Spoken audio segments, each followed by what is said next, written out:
Hi everybody, I hope you are doing well. Today we'll talk about how to fix or how to solve the problem of Pawns.App. We go to settings. Here we click on apps, default apps, app settings.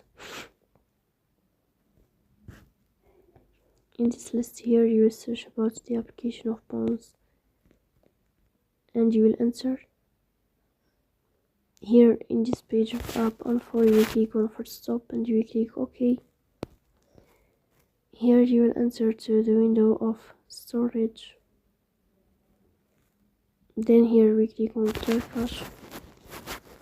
Then you will turn on your airplane mode and you will turn off your airplane mode again to fix that problem.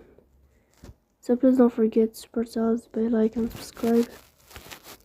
See you next time and thank you for your watching and your attention.